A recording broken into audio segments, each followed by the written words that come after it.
a difference. God bless you, Central State.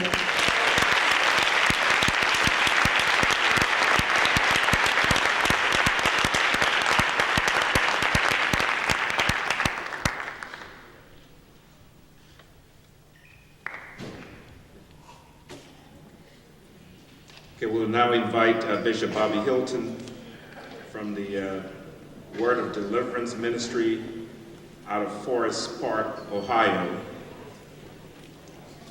And he represents also the Greater Cincinnati chapter of the National Action Network. Bishop?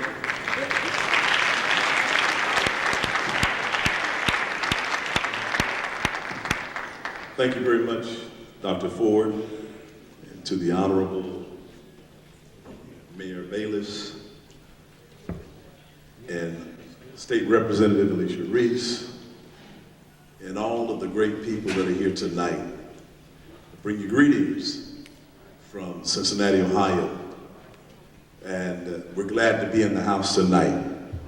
And I'm going to have a few words in just a moment, and I want to make sure that when Reverend Sharpton walks in the door, we're going to put him right up. I told him I can't keep up with his schedule.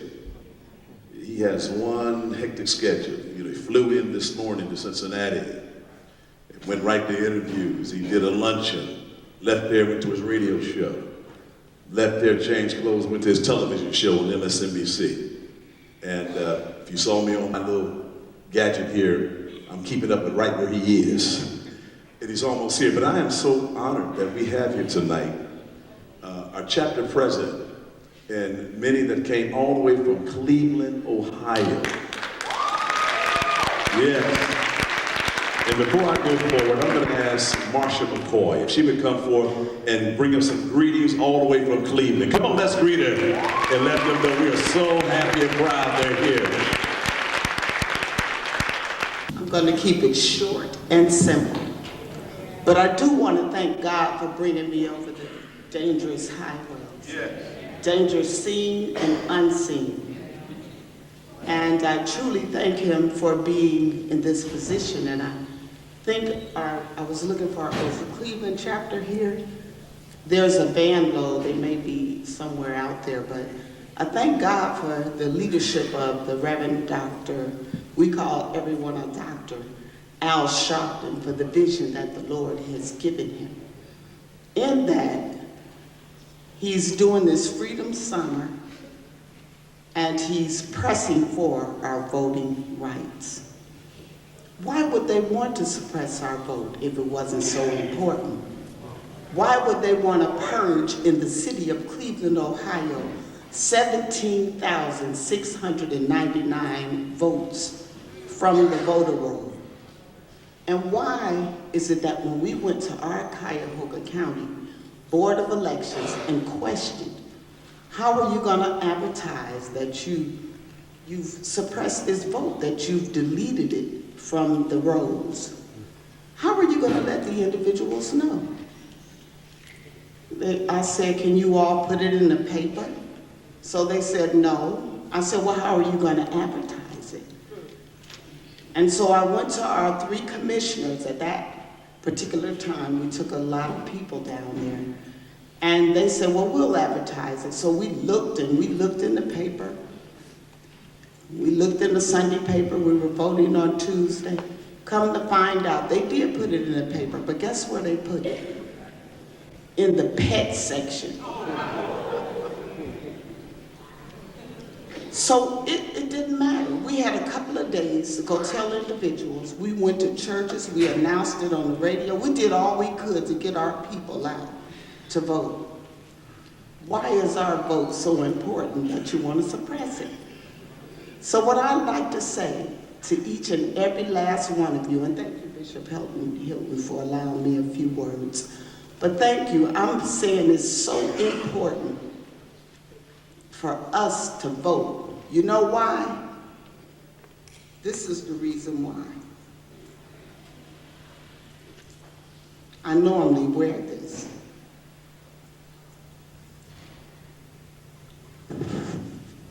It's because you have the right to vote.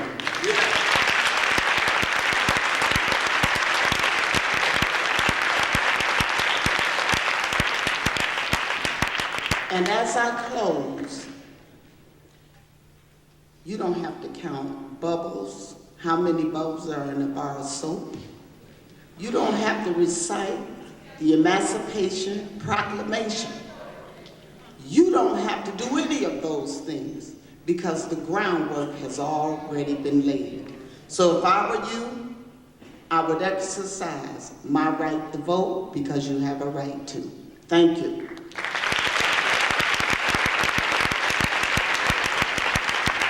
Thank you so much. Thank you so much.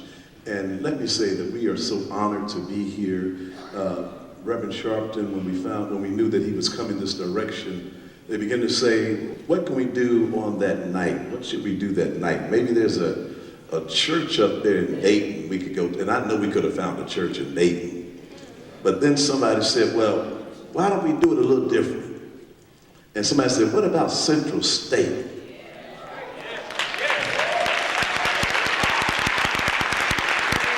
I said, oh yeah, that sounds good. Let's run that by Reverend Sharpton. Reverend Sharpton said, oh yeah, that sounds good. So we are so happy, honored, and proud to be here at Central State University tonight. But we have many people that have joined us tonight, many members of the clergy, and we're glad that they're all here. And let me just honor and respect Bishop Mark Monroe, Dr. Charles McKinney, Pastor Michael Bailey, Bishop David Green, Dr. William Harris, Father B. Spearhardy, Pastor Gloria Wade Dillon and spouse, Pastor Christopher Vaughn. We have 3 officials here from the Payne Theological Seminary.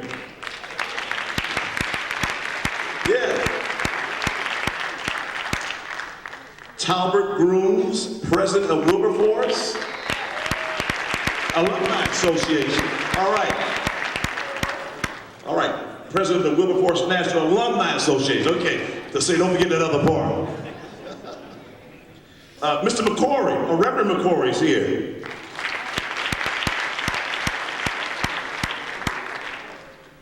And Cecil Thomas.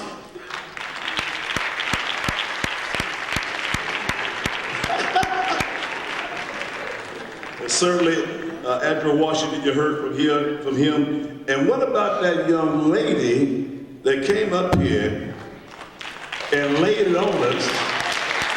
Black man standing. Wow. Did y'all enjoy that? If you really enjoyed it, you need to let her know. That was fabulous.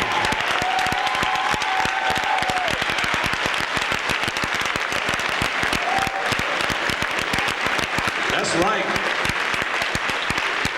I said, I want that on CD. I need to hear that again. Shoo.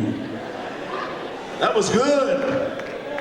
That was very good. That was good. That was good. And we thank you very much. And let me say that our most important VIPs that are here tonight are the students of Central State University and wherever else you may be from. You are the most important people in the house tonight.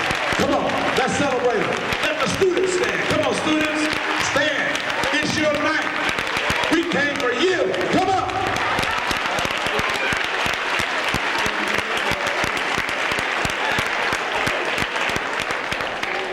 All right.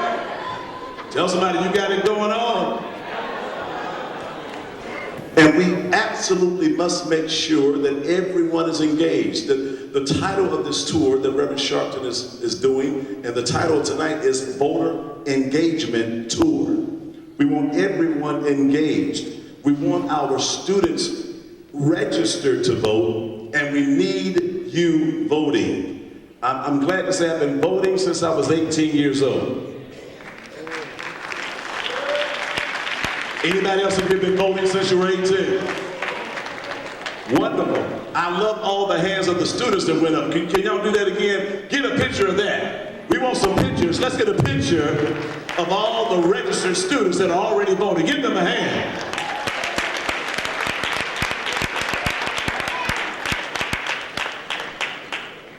There are things happening all over our nation. And it's going to take people that understand who they are and understand the importance of voting. And you have to have something on the inside of you that will say, we won't give up. There's one more group I want to acknowledge. I heard there's some folk here that worked at the Beaver Creek Walmart. Are they here? Where are you at? Wave your hand at us.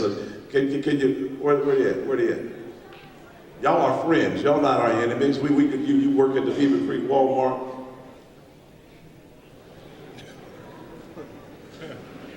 They might not want to raise their hand. That's all right. I'm coming. They work for Walmart.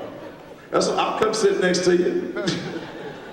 But let's give them a hand for being here tonight. Understand, the folks who work at Walmart did not do a thing. So we don't have some adversarial relationship because they work at Walmart. We applaud you. We're glad you're here tonight.